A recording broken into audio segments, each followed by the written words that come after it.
You know that feeling of not quite belonging anywhere? Not fully Gen X, too optimistic for that. Not quite millennial, too analog, too pre-ironic. You remember life before the internet.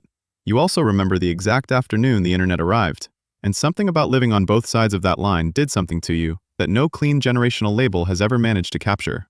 There's a specific kind of person born roughly between 1977 and 1985, old enough to have had a childhood without a screen in their pocket, young enough to have adopted technology early and fluently.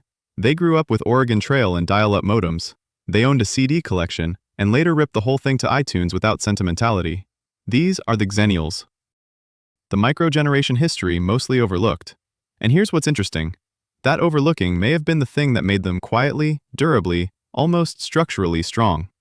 Because when no one is crafting marketing campaigns around your identity, you're left to figure out who you are on your own terms. And that process, that unwitnessed becoming, builds something that comfort and recognition rarely do. You probably spent years checking millennial on surveys while feeling like a fraud. You remember Saturday morning cartoons and waiting for a photo to be developed. You also know what it feels like to have infinite content at 3 a.m. and feel, somehow, less satisfied than you did with 3 channels. You've sat with both worlds long enough to compare them honestly. And that comparison, that quiet, ongoing calibration, is something neither generation on either side of you fully shares.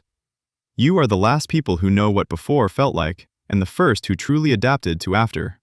Psychologists who study resilience have long identified a key ingredient: cognitive flexibility, the ability to hold 2 conflicting realities simultaneously, to shift between frameworks without losing your footing. A landmark study in the Journal of Personality and Social Psychology found that people who experienced moderate disruption during their developmental years, not trauma, but genuine change, built significantly stronger adaptive reasoning than those raised in uniform environments.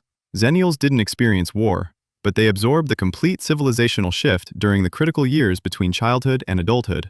They didn't observe the internet revolution from a distance. They lived through it from the inside, rewiring as they went. That rewiring left something behind. A nervous system that knows how to adapt without losing the thread of who it was before. They have a high tolerance for ambiguity. A Xennial at work doesn't panic when the strategy changes. They've spent their whole life mid-pivot. Where millennials may feel betrayal and Gen X may feel cynicism, Xennials tend toward pragmatic recalibration. They don't need the map to be perfect. They learn to navigate before GPS existed. They are deeply self-reliant without being isolated. They grew up solving problems without Google. That early independence sits alongside genuine warmth because they also grew up in a time when community wasn't optional. The combination is rare and quietly powerful. They carry functional nostalgia, not the paralyzing kind. They look back, extract what was useful, slowness, depth, directness, and bring it forward. They're the person at the dinner table who puts their phone away without being asked.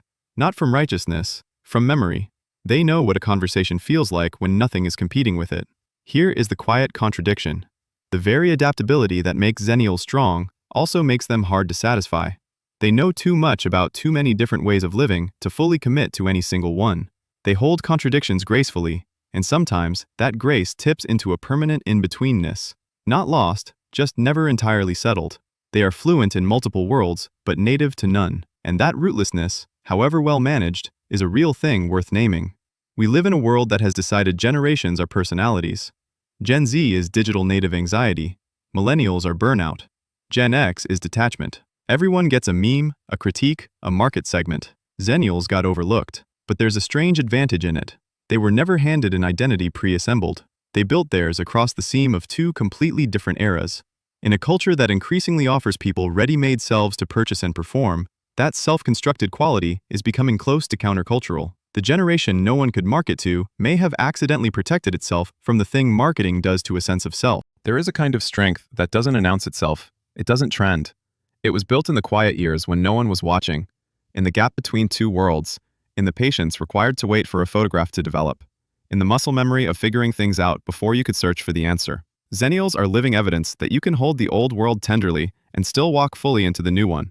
In a time of constant velocity, the person who remembers stillness and chose forward anyway is carrying something the rest of us are still trying to find. If this landed, if you've spent years with one foot in 2 different worlds, stay close to this channel. We make videos for people who think carefully and are tired of psychology content that tells them what they already know. Next, we're going inside the minds of people who grew up feeling responsible for everyone around them. If that sentence just shifted something in you, you'll want to be here.